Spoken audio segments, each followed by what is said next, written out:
Jung's most dangerous discovery wasn't about mental illness.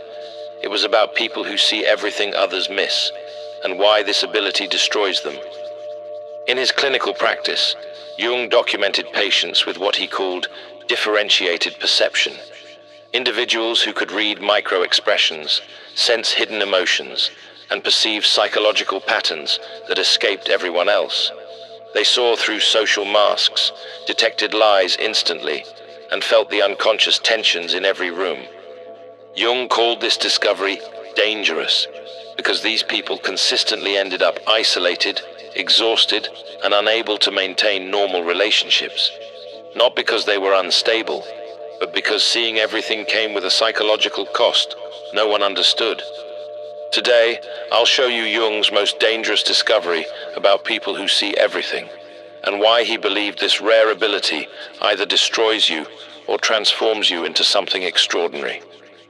The case that revealed Jung's most dangerous discovery began with a patient he described in his private notes, a highly introverted intuitive type who came to him in 1913 during Jung's own psychological crisis following his break with Freud.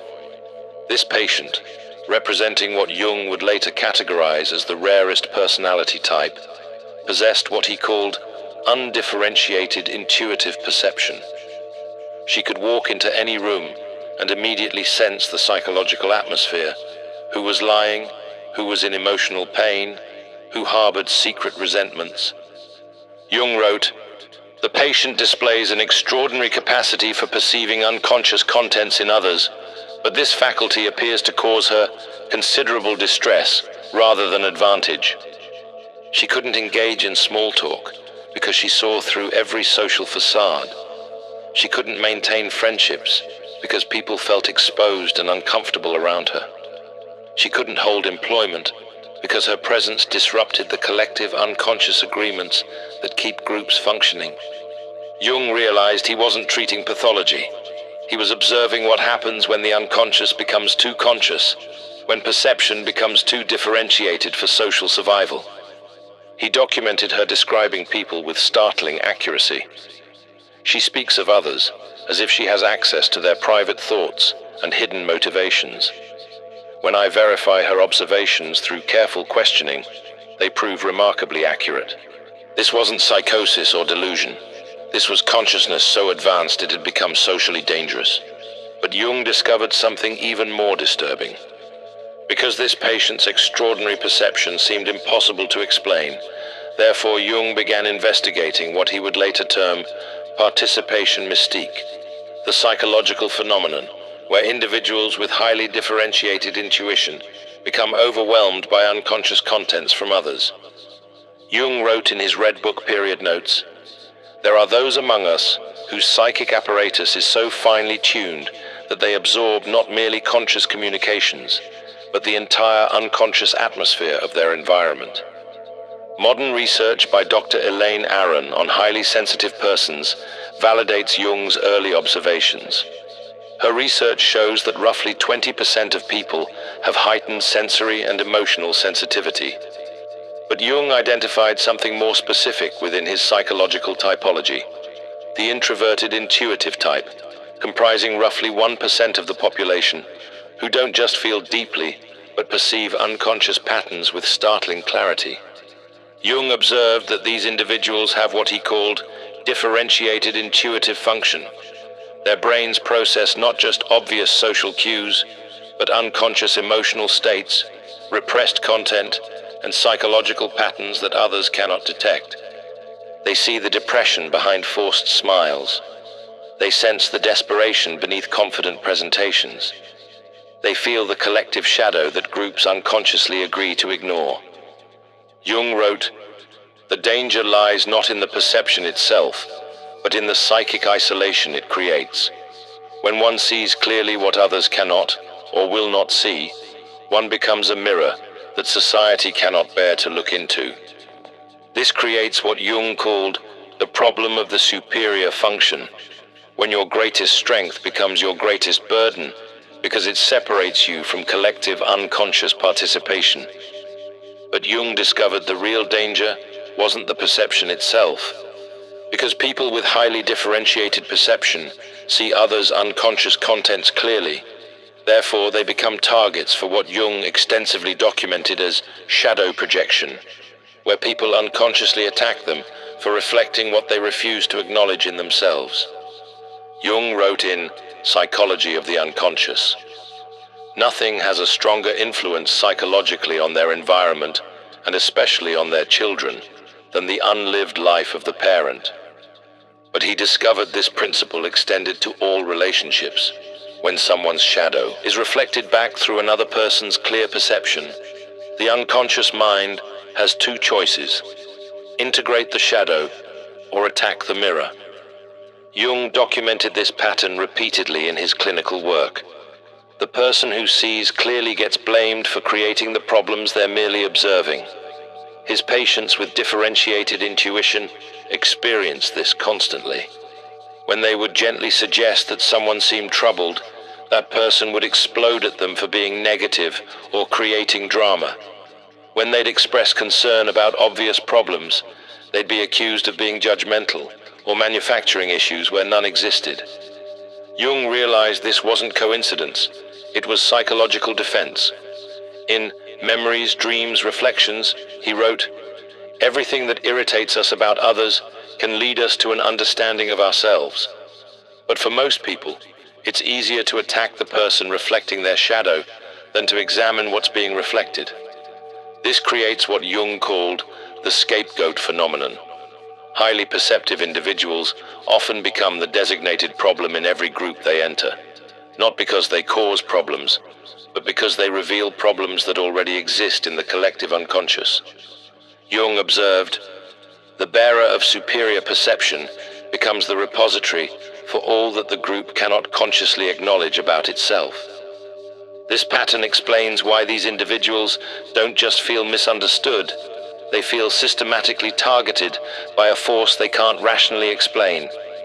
But Jung's most disturbing discovery was still to come, because Jung observed that overwhelming perception manifested differently in different individuals.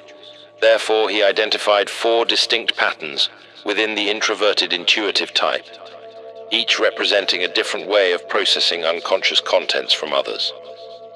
Type 1. The feeling intuitive. Jung documented patients who combined introverted intuition with differentiated feeling function. These individuals don't just see what's happening psychologically, they feel it in their own bodies.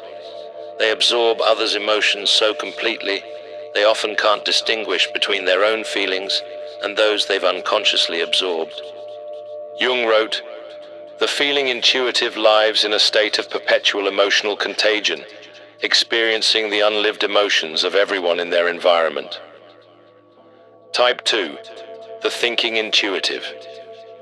These individuals see psychological patterns and predict behavioral outcomes with startling accuracy. Jung observed they could forecast relationship failures, career disasters, and personal breakdowns months before they occurred, not through logical analysis, but through unconscious pattern recognition. Jung noted, "They possess an uncanny ability to perceive the logical conclusions of unconscious processes that others cannot yet see." Type 3. The sensation intuitive. Jung documented patients who could sense the physical manifestations of psychological states in others, detecting illness before symptoms appeared, sensing fatigue before it was acknowledged, or feeling the bodily tension that indicated emotional distress. Jung wrote, "These individuals serve as early warning systems for psychological and physical dis-ease in their environment." Type 4. The pure intuitive. The rarest type Jung encountered combined introverted intuition with what he called undifferentiated auxiliary function. They saw everything, but had difficulty organizing or expressing their perceptions coherently. Jung observed, "They live in a state of perpetual overwhelm, receiving vast amounts of unconscious information without adequate psychological structure to process it constructively." Understanding your specific pattern is crucial, because each type requires different approaches to what Jung called the integration challenge. But first, You need to understand why Jung considered this discovery so dangerous. Because Jung observed the devastating effects of undifferentiated perception on his patients, therefore he concluded that seeing everything without proper psychological integration posed genuine dangers to both individual and collective well-being.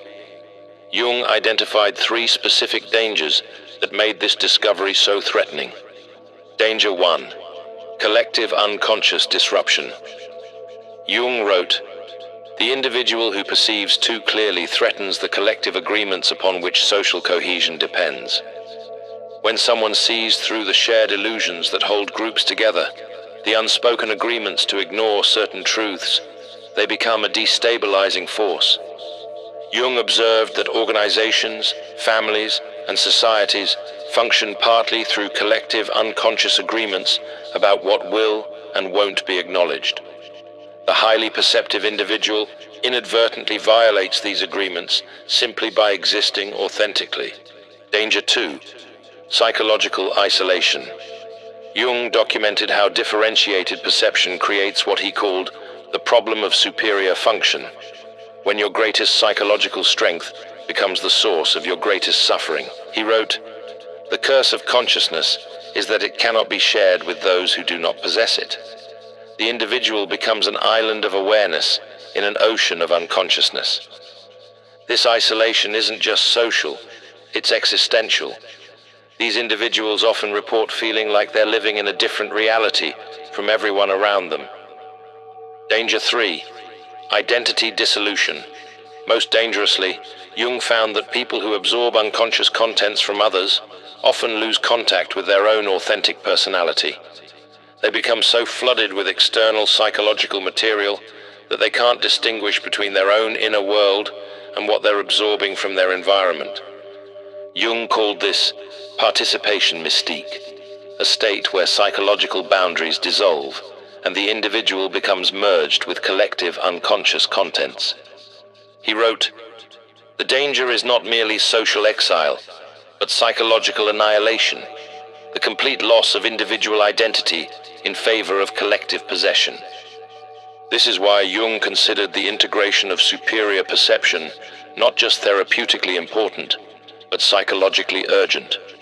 Because unintegrated superior perception posed such dangers, therefore Jung developed what he called the individuation process, a systematic approach to maintaining individual identity while developing conscious relationship with unconscious contents. Phase 1. Recognition and differentiation.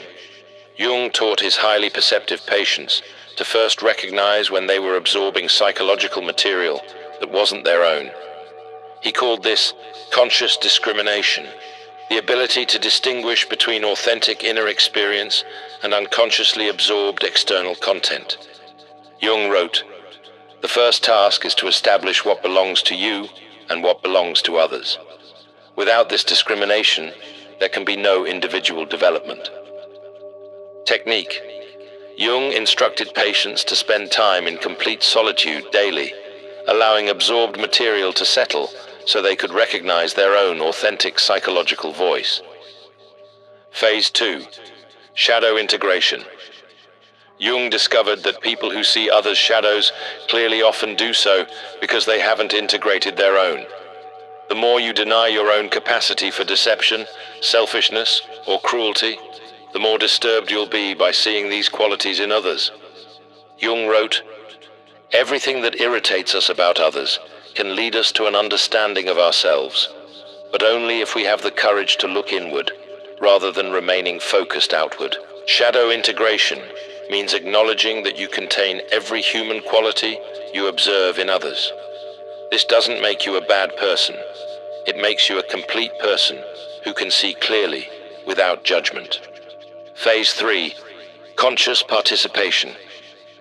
The final phase involves what Jung called conscious participation in the collective unconscious, the ability to engage with others' psychological contents without being overwhelmed or losing your individual identity.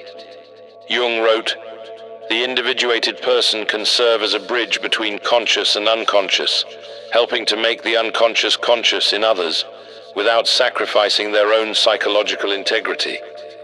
This requires developing what Jung called psychological containers, the ability to hold others' unconscious contents temporarily while maintaining awareness that they are not your own. Because Jung understood that superior perception either destroys or transforms individuals. Therefore, he studied historical figures to understand the difference between successful integration and psychological breakdown. The case of Nietzsche, unintegrated perception. Jung was deeply influenced by Nietzsche's philosophy, but observed how his superior perception ultimately led to psychological collapse. In Memories, Dreams, Reflections, Jung wrote about Nietzsche's ability to see through social, religious, and philosophical facades with devastating clarity. However, Jung noted that Nietzsche never learned to integrate these insights constructively. Instead of using his perception in service of healing, he wielded it as a weapon against society. Jung wrote, Nietzsche possessed extraordinary insight into human nature, but he remained identified with his superior function rather than integrating it into a balanced personality.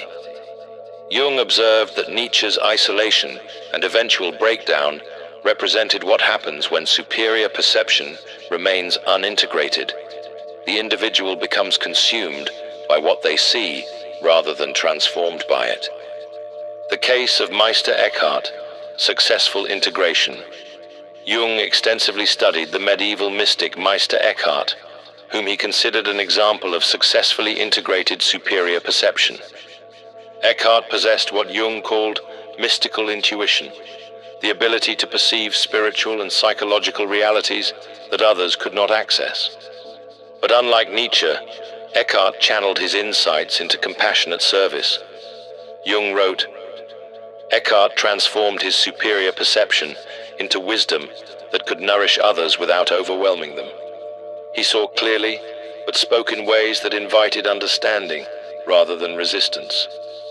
Jung noted that Eckhart's success came from what he called conscious humility, the recognition that superior perception is a gift to be shared wisely, not a weapon to be wielded. Jung's own integration journey. Most significantly, Jung documented his own struggle with overwhelming perception during what he called his confrontation with the unconscious from 1913 to 1919, recorded in the Red Book.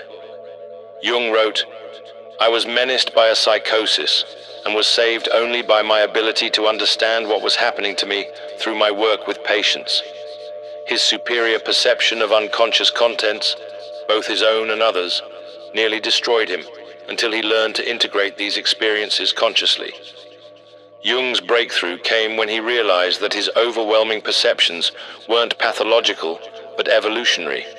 They represented consciousness attempting to evolve beyond current collective limitations. This realization transformed his approach to patients with similar gifts. Because individuals with superior perception often face isolation, therefore Jung emphasized the crucial importance of finding what he called the few who understand, others capable of engaging with differentiated consciousness without defensiveness. Jung wrote in The Development of Personality, the privilege of a lifetime is to become who you truly are, but this privilege cannot be realized in isolation. It requires witnessing by those capable of recognizing authenticity. Jung identified 3 essential types of relationships for the highly perceptive individual. Type 1. Fellow individuated persons. Jung wrote, the individuated person recognizes another individuated person immediately. There is a quality of presence, an authenticity that cannot be fabricated. These connections often happen instantly and intensely. You recognize each other as members of what Jung called the conscious minority. These relationships are rare but essential for psychological survival. With fellow individuated persons, you can be completely authentic without fear of overwhelming or threatening them. Type 2. Those engaged in individuation.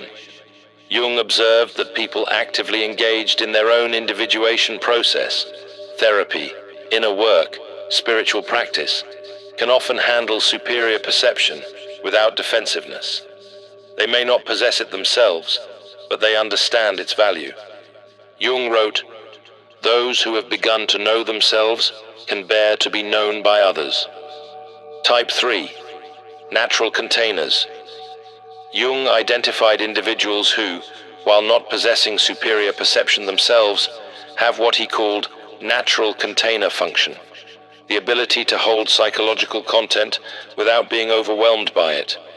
These might be mature individuals who have weathered significant life challenges. The recognition process. Jung developed specific indicators for identifying safe relationships. They ask genuine questions about your observations, rather than immediately defending against them. They can acknowledge their own contradictions and limitations without shame. They demonstrate what Jung called psychological mindedness, interest in inner reality. They maintain emotional stability when confronted with uncomfortable truths. They show genuine curiosity about consciousness and growth. Gradual revelation protocol. Jung taught a careful process for revealing perceptive abilities. 1. Begin with small, gentle observations. 2. Notice their response pattern to feedback. 3. Assess whether they become defensive or curious. 4. Gradually increase depth based on their demonstrated capacity. 5. Always frame insights as offerings rather than pronouncements. Jung emphasized, "The goal is not to find people who accept everything you see, but to find people who can engage with your perceptions as valuable contributions to understanding rather than threats to their self-image." Because integrated superior perception serves both individual and collective development, therefore Jung viewed successful individuation as essential not just for personal well-being, but for the evolution of human consciousness itself. Jung wrote in The Undiscovered Self, "The individual has always been the carrier of the living spirit, the one who brings about the change in society." He believed that individuals who successfully integrate superior perception become what he called culture carriers, people who help consciousness evolve. The 4 stages of transformation. Stage 1. Recognition without overwhelm. The first transformation occurs when you learn to acknowledge your perceptive abilities without being crushed by them. Jung called this conscious acceptance of the superior function. Jung wrote, "The beginning of wisdom is the recognition of what one actually is, not what one wishes to be or fears to be." Stage 2. Integration without isolation. The second stage involves learning to use your perception constructively while maintaining meaningful relationships. Jung called this social individuation, becoming authentically yourself while remaining connected to others. Jung observed, "The individuated person does not withdraw from the world, but engages with it more consciously." Stage 3. Service without sacrifice.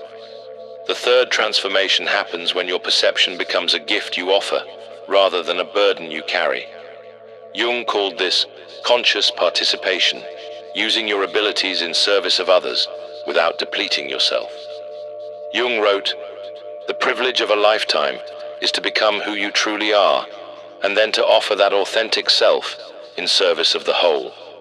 Stage 4. Legacy without attachment. The final stage involves what Jung called transcendent function, using your perception to contribute to collective consciousness evolution without attachment to whether others recognize or accept your contributions. Jung observed, "The individuated person works for the future, not for personal recognition in the present." The integration becomes cultural medicine. Jung believed that individuals who successfully integrate superior perception serve a vital evolutionary function. They see what collective consciousness is not yet ready to acknowledge, helping to prepare humanity for necessary developmental steps. Jung wrote, "What is not brought to consciousness comes to us as fate." Highly perceptive individuals who learn integration help make unconscious contents conscious before they manifest destructively in collective behavior. But Jung warned about specific pitfalls that can derail this transformation. Because the path of integrating superior perception contains specific dangers, therefore Jung documented the most common ways individuals derail their own transformation process. Pitfall 1. The inflation trap. Jung wrote extensively about psychological inflation, when individuals become identified with their superior function rather than integrating it consciously. In 2 essays on analytical psychology, he warned, "The danger is that the ego identifies with the archetype, leading to an inflation that cuts the individual off from human relationships." Highly perceptive individuals often fall into what Jung called the prophet complex, believing they must save everyone from unconsciousness. This leads to preaching, judgment, and eventual isolation. Jung observed, "The moment one believes oneself to be the bearer of absolute truth, one has fallen into the trap of unconscious possession by the very forces one seeks to understand." Pitfall 2. The withdrawal. Justification. Jung documented cases where individuals used their superior perception to justify complete withdrawal from society. They convinced themselves that others were too unconscious to be worth engaging, which Jung recognized as spiritual superiority, masquerading as wisdom. Jung wrote, "True individuation requires engagement with the unconscious world, not escape from it. The hermit who withdraws from life has not transcended it, but has been defeated by it." Pitfall 3. The helpers high. Jung observed that some highly perceptive individuals become addicted to being needed.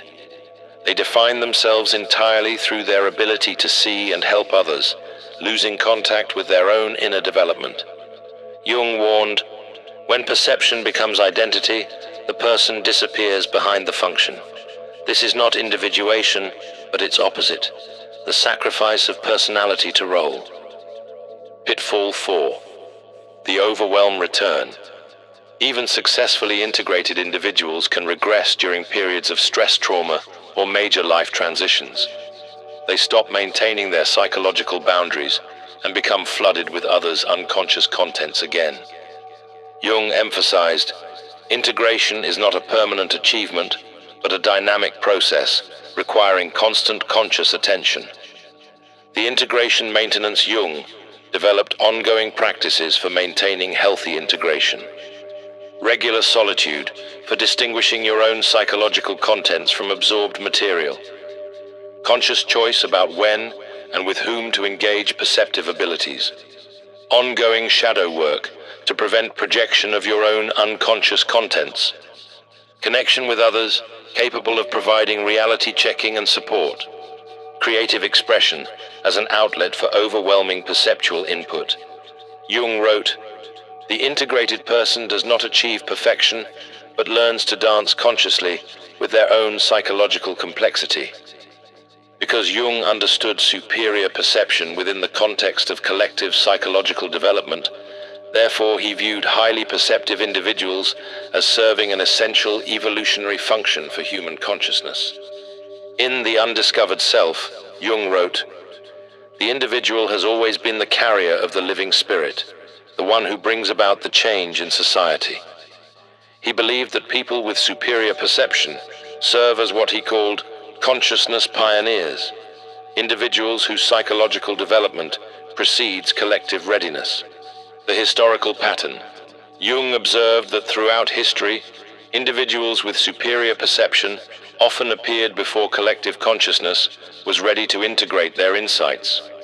They served as advanced scouts for psychological territories that humanity would eventually need to explore. Jung wrote, "What appears in the individual first as psychological insight later manifests in the collective as cultural transformation. The individual serves as a laboratory for consciousness experiments that will eventually benefit the whole." Modern manifestations. Jung believed that in the modern era, highly perceptive individuals might be sensing psychological patterns that explain collective behavior, environmental and social unsustainability before it becomes obvious, spiritual possibilities beyond current religious frameworks, technological implications that others haven't considered, collective shadow contents that need conscious integration. Jung's insight: the sensitive individual feels the collective problems first and most intensely. Their personal symptoms often reflect what the entire